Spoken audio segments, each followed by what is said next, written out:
Eu sou o Paulo Pita, estou aqui apresentando em nome do meu time, que é composto pelo Alder Costa, o João Siqueiro, o Nilson Lazarim. Nós somos do Cefet de Nova Friburgo e apresentaremos aqui uma camada de persistência segura em conformidade com a LGPD. Bom, diante dos recentes escândalos envolvendo segurança e vazamento de dados, surgiram novas leis com o objetivo de obrigar as empresas a adotarem técnicas de proteção de dados. E no Brasil nós temos a LGPD, que é a Lei Geral de Proteção dos Dados. Ela foi aprovada em 2018, mas começou a valer somente em setembro de 2020, quando foi sancionada.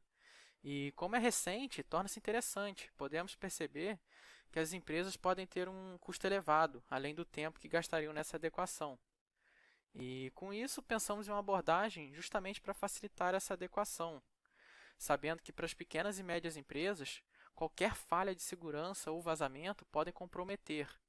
Então, a nossa abordagem ela visa a adoção de criptografia em bancos de dados existentes, tendo uma biblioteca que atua na camada de persistência, que utiliza a criptografia simétrica para armazenar os dados em disco, além de algoritmo de quebra de integridade para os dados que vão ficar em memória. Em relação à implementação, nós separamos em duas partes. Essa primeira aqui sobre a Script PHP, que é a biblioteca de encriptação de banco de dados, né? Ela atua como um middleware para a tradução das queries, que fica na camada de persistência. É responsável também pela conversão dos bancos, gerenciar as tabelas em disco e em memória. No caso, essa biblioteca está implementada em PHP, portanto está utilizando a extensão OpenSSL, que dispõe os métodos do AES, né, de encriptação e decriptação, e nos blocos de 128, 192 ou 256 bits. Aqui vocês podem conferir melhor o funcionamento, né? Aqui na primeira situação, nós temos um exemplo de uma aplicação, supondo que ela esteja rodando com MVC, né? A controladora vai chamar a DAO, que vai acionar a PDO nativa do PHP para realizar a operação no banco de dados. No segundo caso, é onde entra a nossa abordagem, a DAO não vai se comunicar diretamente com a PDO nativa.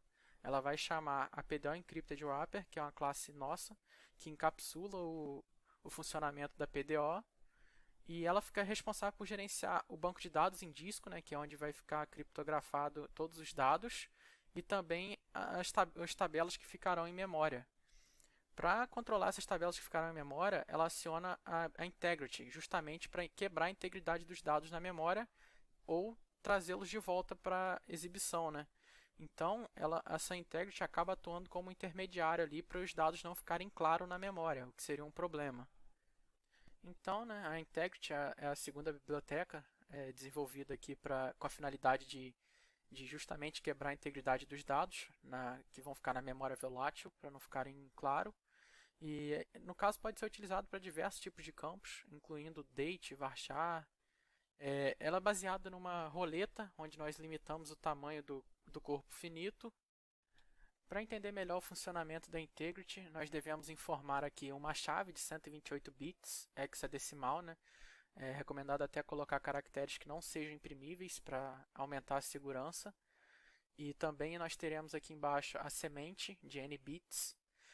Recomendo até dar uma variada na semente para dificultar uma possível quebra, né, por análise de frequência.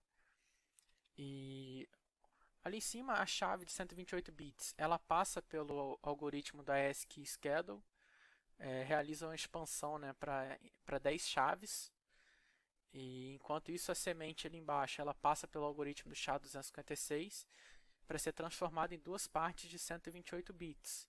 Com isso a gente realiza a separação ao meio, os 128 bits da direita e os 128 bits da esquerda, para realizarmos duas operações de OR exclusivo ali, né, do Shor.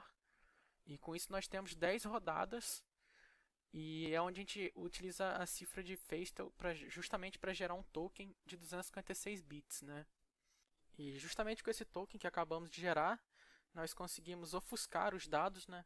A gente pega o dado em claro, soma o token e realiza o mod de n, de maneira que esse mod de n a gente consiga restringir o tamanho do corpo finito, para a gente conseguir quebrar a integridade e também manter o formato do dado, né, sem que que quebre ele como se fosse uma data, por exemplo, vai ser mantido no formato de uma data.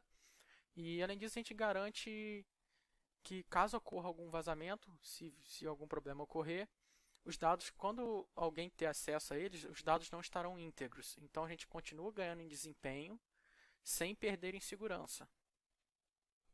Em relação aos testes, nós realizamos 256 baterias de testes em um ambiente simulado, ali, um VPS, né? Utilizamos 4 bases de dados com tamanhos distintos. Realizamos queries de inserção, atualização, remoção, consulta. E além disso, nós medimos o tempo médio para execução de cada query dessa, né? O tempo médio que gastou para converter a base de dados, o tempo para decifrar, disponibilizar a base em memória.